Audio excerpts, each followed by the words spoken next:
Hare Krishna, Radhe Radhe. Welcome back to the another blog. तो कैसे हैं आप सब? आई होप आप सभी लोग बहुत अच्छे होंगे। तो अभी है इवनिंग का टाइम और आज मैंने कुछ शाम की चाय के साथ कुछ नया ट्राई किया है। इसकी रेसिपी मैं आपके साथ मिनी ब्लॉग में शेयर कर दूँगी, आप वहाँ से देख सकते हैं। तो चाय नाश्ता करने के बाद इतनी सारी आई हैं सब्जियां जो कि मैंने हस्बैंड से मंगवाई थी। और इतनी सारी सब्जियां लाना ना मार्केट से, ये भी एक बहुत बड़ा काम होता है। तो सारी सब्जियां मैंने वॉश करके रख ली हैं और इतनी सारी सब्जियां मैंने क्यों मंगवाई हैं वो आगे आपको वीडियो में पता चल जाएगा।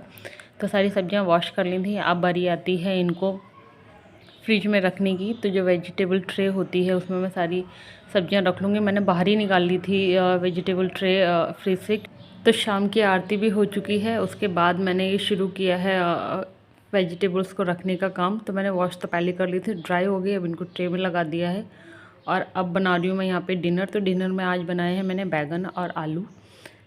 और ये जो क्लिप आप देख रहे हैं ये है नेक्स्ट डे मॉर्निंग की, और आज है संडे। तो मॉर्निंग की मेरी पूजा वगैरह हो चुकी है। और पूजा करने के बाद जो सबसे पहला काम होता है वो होता है ब्रेकफास्ट का। उससे पहले मैं आपको मिलवाती हूँ मेरे घर में जो खरगोश है ना, रैबिट, उससे मिलवाती हूँ। तो ये है हमारे घर का प्यारा सा क्यूट सा रैबिट जो कि मॉर्निंग में ही खा रहा है कैरेट। तो कैसा लगा आपको ये रैबिट?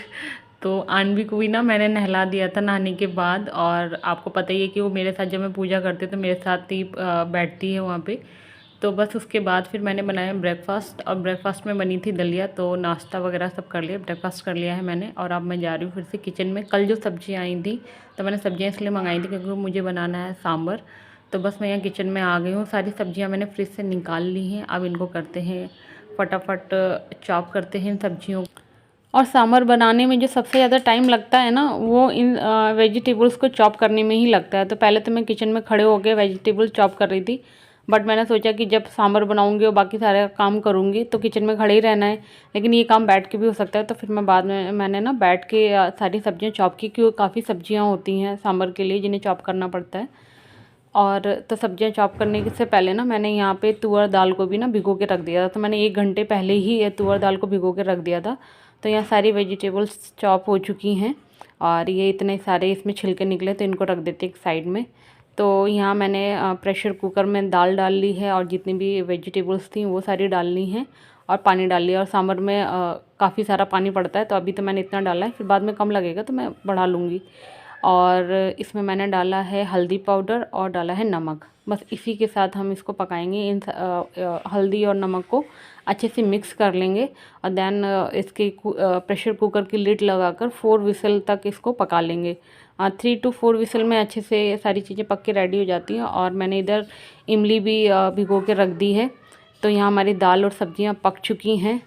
तो चलिए अब लगा लेते हैं सांभर में तड़का। तो इसके लिए मैंने एक पैन में डाला है मस्टर्ड ऑयल। आप कोई और भी जो आप कुकिंग ऑयल यूज़ करते हैं वो ले सकते हैं। उसमें फिर मैंने 3 टमाटर का यूज़ किया है। और ऑयल में सबसे पहले मैंने डाले थे सरसों के दाने और खड़ी लाल मिर्च। उसके बाद इसमें मैंने डाल दिए हैं यहाँ पे जो दाल और सब्जियाँ बॉईल करके रखी थी वो सारे डाल दिए। और इस मिर्ची की ना अलग ही कहानी है, अलग ही डांस कर रही है अपना सांभर से अलग। तो बस इसके बाद डाल दिया यहाँ पे इमली का पल्प और सबसे इम्पॉर्टेंट चीज़ सांभर मसाला। तो सांभर मसाला डाल के इसको अच्छे से मिक्स कर देंगे, 1-2 इसमें बॉयल आने देंगे।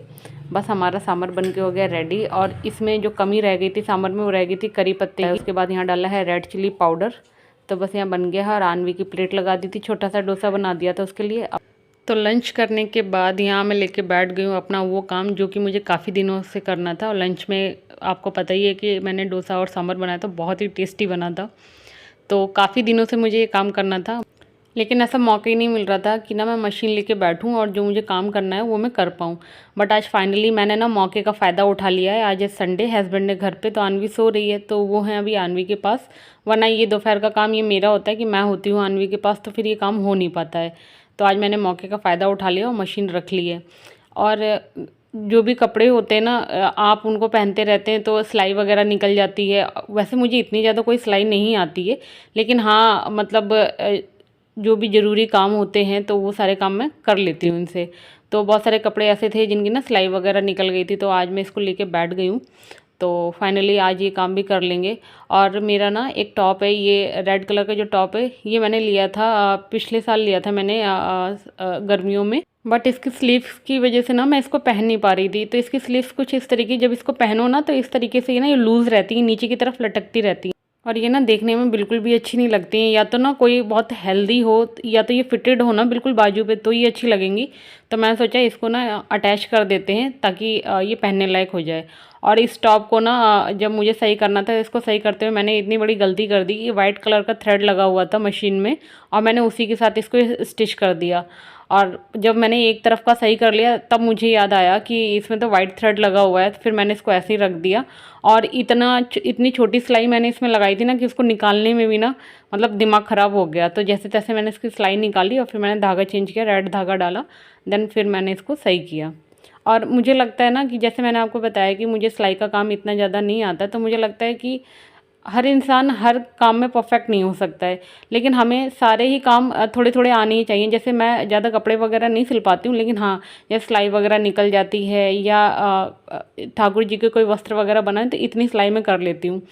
तो ये जो मैं अभी सही कर रही हूँ तो ये मेरा कुर्ता है, ये बिल्कुल ठीक है। बट ये रेडीमेड कुर्ते होते हैं ना, तो इनकी सिलाई क्या होती है ना, कच्ची होती है, वो निकली जानी, फिर मुझे मशीन लेके बैठना पड़ेगा। तो मैंने ना उस पर पक्की सिलाई कर दी ताकि ना रेडीमेड कपड़ों की निकल भी जाती है सिलाई, तो मैंने सिलाई कर दी ताकि वो निकले नहीं। तो बस सिलाई के कपड़ों से फ्री होके फिर मैंने सोचा कि कुछ कपड़े प्रेस के थे और जिन पे मैंने सिलाई लगाई थी उनको भी मुझे फ़ोल्ड करके रखना था। मैंने कहा फ़ोल्ड करने से पहले ना इन पे प्रेस कर देती हूँ। और संडे को बहुत सारे काम होते हैं और सुबह से ना मॉर्निंग से ही मेरे नॉन स्टॉप काम चल रहे हैं। कुछ कपड़े भी वॉश करने थे हस्बैंड के, और जो डेली के कपड़े होते हैं वो कपड़े थे, बेडशीट्स वगैरह क्लीन करनी थी।